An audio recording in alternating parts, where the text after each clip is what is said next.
We dismiss history at our peril. Liberty Nation Radio with Mark Angelides. And we're back with our special Liberty Nation Radio State of the Union panel of Tim Donner, Graham J. Noble, and Scott D. Cosenza. Now, earlier we talked about the lack of a unifying theme to Biden's address. And next up, I really want to get your highs and your lows of the whole event. Now, for me, the high point, it was actually reading the speech as it was released on the White House official website and comparing it to the reality of what came out of the president's mouth. And if you have a spare couple of hours, I recommend everybody tries it, because it's quite the stark difference. And of course, you have the paper version that is now the official historical record.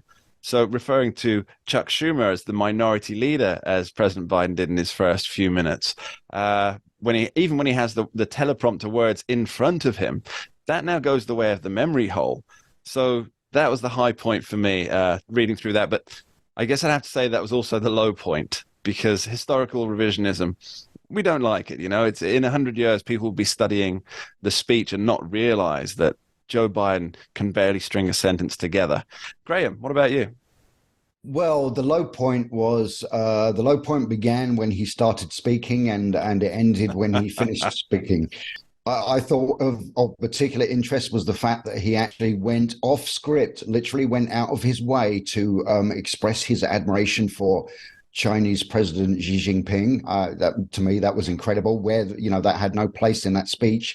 And the fact that he went off script to do that, basically making the comment something along the lines of, you know, who else would want Xi Jinping's job? As if to say, you know, this guy has got the toughest job in the world, and you know, and thank the Lord he's there doing it. You know, it's kind of a very, very strange to me.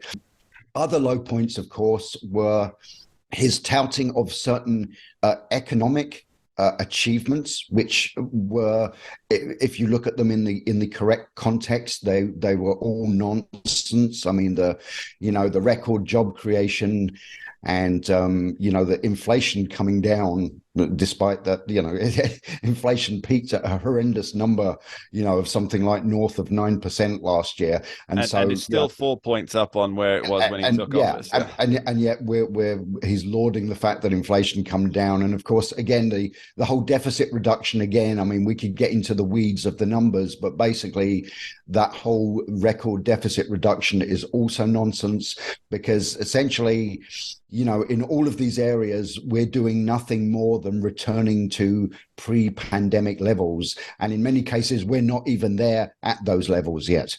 I think another way of looking at pre-pandemic levels is to say Trump era levels, isn't it? Would that be a fair assessment? Indeed, yes, exactly. Yes. How about 2019 levels? Yeah, just prior to the actual pandemic. Now, Scott, what's your highs and lows? Well, those, by the way, in terms of pre-pandemic stuff, I just want to put this out there. We haven't even fixed these supply chain things that have gone on. I had to put half and half in my coffee today, like some kind of war refugee or something like that. I know. You heathen. How horrible.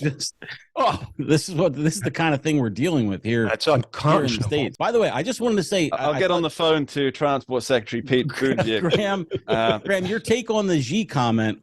But the thing I thought that I took away completely different take than you did, Graham, and I just wanted to bring it up because I think it's an interesting point.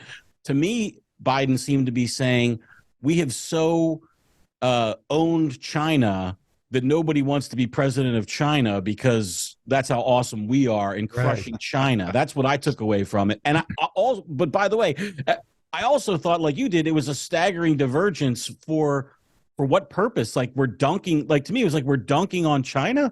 Is this because of this balloon thing? I mean, that was just the nuts of it. But I'll get to Mark's question, which is the high points and the low points. I thought the high point was that he didn't use the State of the Union address to dump on and direct hate towards the roughly half of Americans who voted for somebody else to be president of the United States. That he didn't talk about Donald Trump or Republicans in a hateful way. At least I didn't pick up on it.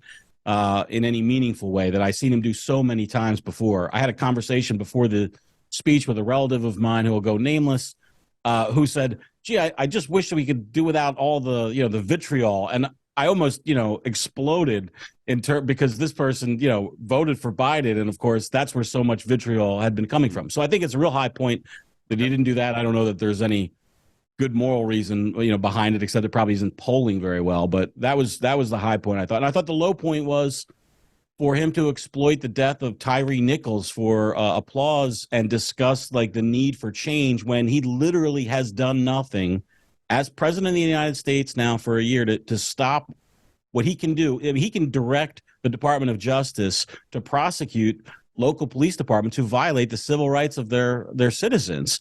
We're chasing down and prosecuting people, who sat in Nancy Pelosi's chair for 3 minutes like they're actual terrorists. So that was the low for me. Okay, and Tim. Well, I thought for me, actually, the high point was the drama surrounding whether Kevin McCarthy was going to fall asleep. If you looked at him, he was getting sleepier and sleepier, and at one point his eyes shut for an instant. So I thought there was very high drama there. Tim, that was just a delicate homage to President Biden whenever he has to sit through anybody else speaking. That's an excellent interpretation, Mark. The pandemic, the way, I don't know if any of you caught this, but did you see how he tried to blame the bloody violence of 2020 on the pandemic instead of on the cultural Marxists? I didn't pick up on that. That his party said, listen, it was a very nuanced thing, but he tried to write it off as part of the pandemic.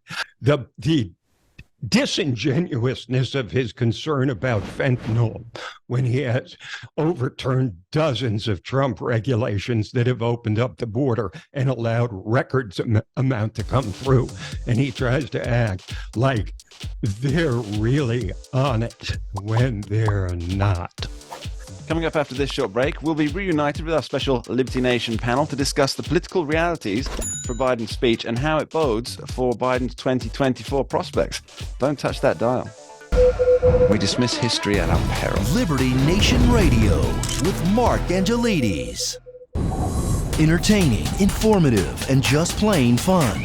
Watch Liberty Nation's The Conservative Five. Produced by conservatives for conservatives. C5's The Left Free Zone. Hosted by Liberty Nation's Lisa K. Donner. Joined by a raucous, irreverent panel of authors. Deconstructing leftist narratives. Debating the hot topics. And remembering to laugh. Join the official conservative safe You only space. did that to piss Jeff off. Liberty Nation's The Conservative Five.